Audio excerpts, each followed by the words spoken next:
अस्सलाम students, welcome back to genius coaching centre. आज हम सीखेंगे टॉपिक नेक्स्ट हमारा है कौन सा, बॉन्ड एनर्जी है। बॉन्ड एनर्जी जो है नाम से ही जाहिर है ये एनर्जी है। क्या है? एनर्जी है। अब एनर्जी है तो इसका यूनिट भी, एनर्जी का यूनिट जो है वो इसका भी यूनिट होगा। तो यूनिट अगर आपसे पूछेंगे तो आप लोगों ने गलत नहीं करना। डिफाइन कैसे करेंगे? The amount of energy required to break the bond of 1 mole of a substance is known as ये वो एनर्जी है। कौन सी एनर्जी है जो रिक्वायर होती है? कितने वो एनर्जी जो रिक्वायर होती है, किस लिए रिक्वायर होती है? 1 mole of bond. For example carbon है और दूसरा भी कार्बन है, या फॉर एग्जांपल हाइड्रोजन हुआ, दूसरा भी आया हाइड्रोजन। अब ये एक नहीं बल्कि 1 मोल, कितने? 1 मोल 6.02 इंटू 10⁻⁻23। जब इतने सारे हाइड्रोजन बॉन्ड्स, हाइड्रोजन के बीच में बॉन्ड्स आ जाए तो इनको तोड़ने के लिए जो एनर्जी हम देते हैं उसको हम बॉन्ड एनर्जी कहते हैं। इस तरह भी डिफाइन कर सकते हैं कि the amount of energy release, वो एनर्जी जो रिलीज होती है टू फॉर्म, जब बॉन्ड फॉर्मेशन के दौरान जो एनर्जी रिलीज होती है उस एनर्जी को भी हम बॉन्ड एनर्जी कहते हैं। तो याद रख ले, एक जगह पे हम कहते हैं कि एनर्जी रिक्वायर्ड तो केमिस्ट्री वाले कहते हैं जब एनर्जी सिस्टम ने एनर्जी गेन कर ली है तो फिर क्या, इसको हम प्लस साइन से डिनोट करेंगे, मतलब reaction will be endothermic reaction. Bond to break, तो बॉन्ड को जब ब्रेक करेंगे ये एक एंडोथर्मिक प्रोसेस है। एंडोथर्मिक है मतलब कि आपने इसको हीट प्रोवाइड करना है, बाहर से आप हीट देंगे तो तब आपका बॉन्ड जो है वो, फॉर एग्जांपल ये बॉन्ड है, मार्कर एक एटम है, दूसरा एटम है, इसको तोड़ने के लिए एनर्जी चाहिए। अब इसका मैं फॉर्मेशन करूंगा तो इसके सब पास अलग एनर्जी थी, इसके पास, अब सेपरेट एटम के पास ज्यादा एनर्जी होती है। जब इसको कंबाइन करेंगे तो एनर्जी रिलीज होगी। तो केमिस्ट्री के इस्तेलाह में जब हम क्या करेंगे, बॉन्ड बनाएंगे, एनर्जी रिलीज होगी। तो वो जो एनर्जी, अगर सिस्टम ने एनर्जी लॉस कर ली है, हीट सिस्टम से अगर निकल गया तो इसको हम माइनस साइन से डिनोट करेंगे। तो अक्सर बच्चे इसमें कंफ्यूज होते हैं, कंफ्यूज नहीं होना। वो एनर्जी जो रिक्वायर होती है किस लिए? 1 मोल ऑफ बॉन्ड को तोड़ने के लिए, तो उसको हम बॉन्ड एनर्जी कहते हैं। या वो एनर्जी जो रिलीज हो जाए जब बॉन्ड को बनाएंगे तो उसको भी हम बॉन्ड एनर्जी कहते हैं। Bond breaking is endothermic process और bond formation is exothermic process. आप लोगों ने याद रखना है, एंडोथर्मिक को प्लस साइन से, एक्सोथर्मिक को माइनस साइन से डिनोट करते हैं। आप लोगों ने इसमें कंफ्यूज नहीं होना। अगर एग्जांपल तो देखो, हाइड्रोजन अगर इसके ना इतने सारे बॉन्ड्स हम तोड़ना चाहे, हम कितनी एनर्जी प्रोवाइड करेंगे? तो याद रखो 495 इतनी एनर्जी इसके साथ में प्लस लगा लूंगा अगर इसको मैं तोड़ना चाहूं। सही है, मतलब इसको अगर हम आयोनिक फॉर्म में H प्लस और H प्लस में कन्वर्ट करना चाहे, या H और H में इसको कन्वर्ट करना चाहे तो इतनी एनर्जी हम प्रोवाइड करेंगे, तब जाके ये हाइड्रोजन सेपरेट एटम, अलग एटम जो है इसके बनेंगे। कितने? तो आप लोगों ने याद रखें, नंबर बता दिया, इसमें कंफ्यूज आप लोगों ने नहीं होना। जब मैं इतनी एनर्जी दूंगा तो क्या होगा? 495 किलो जॉल पर मोल। जॉल में अगर आया, याद रखो, किलो जॉल पर मोल, जॉल में आए तो 495 किलो जॉल है। अगर कैलोरीज में, अब एनर्जी को हम कैलोरीज में भी मेजर कर सकते हैं, तो याद रखो कैलोरी, 1 कैलोरी कितने जॉल का इक्वल है? आप लोग को ये याद होना चाहिए। 1, याद रखो कि 1 कैलोरी हमारे पास इक्वल है कितने? 1 कैलोरी बराबर है 4.184 जॉल का इक्वल है। अगर मैं इसको कैलोरीज में कन्वर्ट करना चाहूँ तो इसको इस नंबर पे डिवाइड करो, आपके पास ऑटोमेटिक, अब ये भी सीखो और इसके साथ ये वाले भी लाजमी करो।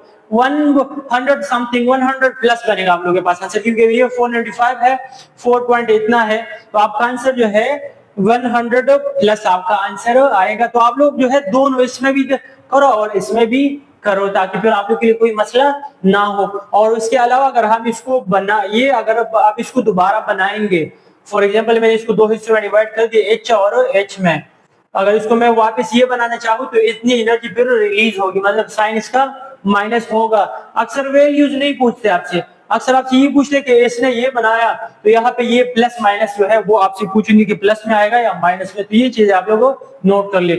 और ये भी कि कैलोरीज में या जॉल में, तो जॉल और कैलोरीज का भी आप लोग थोड़ा प्रैक्टिस कर ले ताकि मसला ना हो आप लोग के लिए। फैक्टर इफेक्टिंग, अच्छा इसको यूनिट इसका क्या है तो बता दिए स्टार्टिंग में, क्योंकि एनर्जी है तो किलो जॉल पर मोल लिख लो या क्या करो किलो कैलोरी पर मोल लिख लो, तो दो यूनिट जो है इसके आ सकते हैं अगर एमसीक्यूज में आप लोगों से पूछेंगे। अगला एक हेडिंग अगर पेपर में आज आप लोग दे सकते हैं मेजरमेंट, कौन सा औजार कौन से टूल जो है आपसे इस्तेमाल कर सकते हैं, कौन से मेथड जो है, तो आप जो है इसको कौन से मेथड से मेजर कर सकते हैं।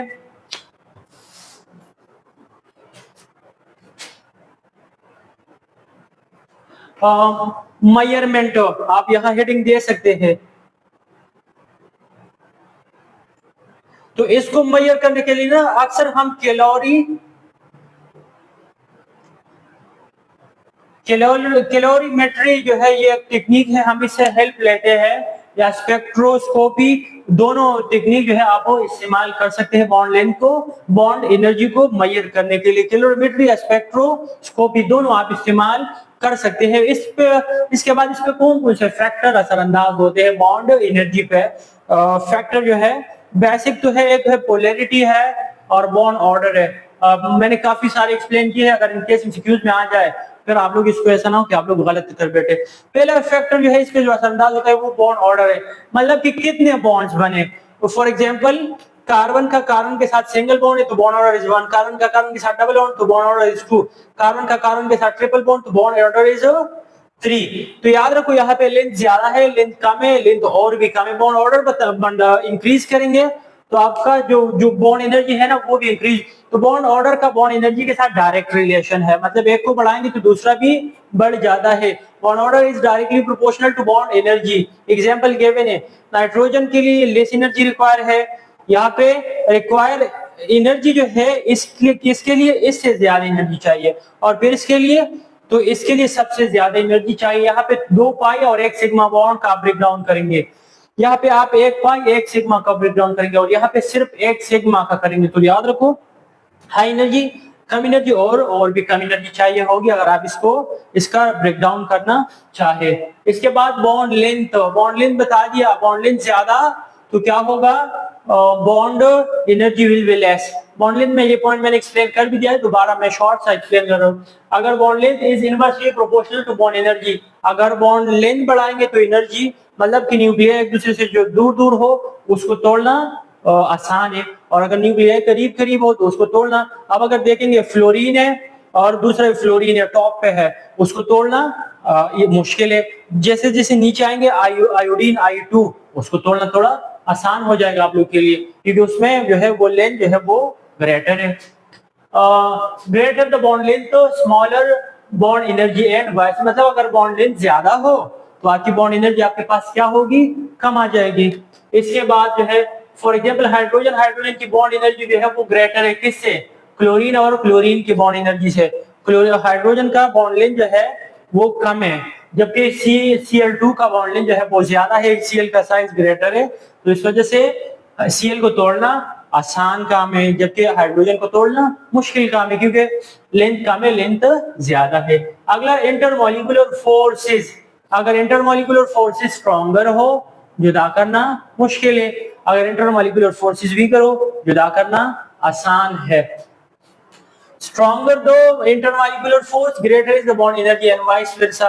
Molecular force नंबर चौथा फैक्टर है। तो याद रखो इंट्रा मॉलिक्यूलर मतलब कि एक भी ये इंट्रा मॉलिक्यूलर है, ये एक मॉलिक्यूल है। अब ये एक मॉलिक्यूल आया और यहाँ पे दूसरा मॉलिक्यूल आया, तो फिर बीच में जो फोर्सेस होंगे ये कौन से होंगे, वो इंटर होंगे। दो मॉलिक्यूल के बीच में डायरेक्शन इंटर, एक मॉलिक्यूल ही है तो इसको क्या कहते हैं, इंट्रा कहते हैं। आप लोगों ने इसको इसमें कंफ्यूज आप लोगों ने नहीं होना।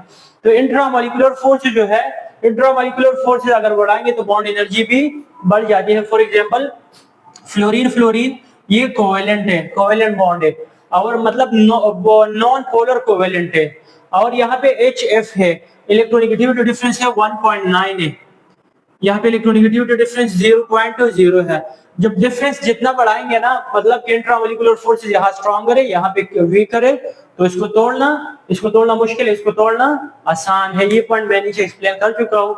Electronegativity difference is also directly proportional to bond. अगर इलेक्ट्रोनेगेटिविटी डिफरेंस बढ़ाएंगे, वहां बता दिया, तो आपका जो वो है बॉन्ड एनर्जी है वो भी बढ़ जाती है। फॉर एग्जांपल Cl और Cl ये नॉन पोलर है। ऊपर वाले एग्जांपल भी आप लोग यहाँ पे इंक्लूड कर सकते हैं। और यहाँ पे क्या है, HCl है, ये नॉन पोलर है, ये पोलर है। तो क्या होगा, यहाँ पे वीक फोर्सेज है, यहाँ पे स्ट्रॉन्ग फोर्सेज है। तो यहाँ इसको जुदा करना मुश्किल है, इसको जुदा करना आसान। एमसीक्यूज में आते हैं और हम गलत पॉइंट, आसान पॉइंट वहां हम गलत कर बैठते हैं। Example, due to greater difference of electronegativity, यहाँ पे डिफरेंस ज्यादा है, यहाँ डिफरेंस कम है, तो इस वजह से जो है आपका क्या हो जाता है, आपका इसकी इलेक्ट्रोनेगेटिव यहाँ पे बॉन्ड एनर्जी ज्यादा है और यहाँ पे बॉन्ड एनर्जी कम है। अच्छा, हमसे ट्रेंड जो है इसके भी देख ले। अगर हम ऐसे जाएंगे अलोंग द पीरियड, तो बॉन्ड एनर्जी वो आपकी बढ़ जाएगी, और जो नीचे जब आएंगे तो आपकी बॉन्ड एनर्जी जो है वो कम हो जाएगी। तो इस पे ना आप लोग थोड़ा प्रैक्टिस कर ले कि अगर हम क्या करें, एक हाइड्रोजन का उसके साथ बॉन्ड है, ऑक्सीजन के साथ है, हाइड्रोजन का नाइट्रोजन के साथ बॉन्ड है, हाइड्रोजन का फ्लोरीन के साफ बॉन्ड है, किसको तोड़ना मुश्किल है, किसको आसान है। तो आप लोग देख लो कि इसका लोकेशन के बेस पे इसको कंपेयर करो। और फिर इस तरह है कि HF है और HCl है, HBr है और HI है। तो नीचे आएंगे तो साइज बढ़ेगा, जब साइज बढ़ाएंगे, लेंथ बढ़ाएंगे, तो एनर्जी कम रिक्वायर होगी वहां पे जो है, या इलेक्ट्रोनेगेटिविटी डिफरेंस जो है वो पॉइंट भी है। देख ले, इसका आप लोग थोड़ा प्रैक्टिस कर ले।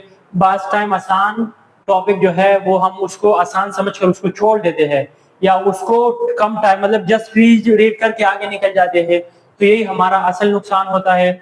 हम इंडिकेट में फिर इसके आसान एमसीक्यूज वहां गलत कर बैठते हैं। फिर भी अगर कोई मसला हुआ लाजिम पूछ ले। अल्लाह हाफिज।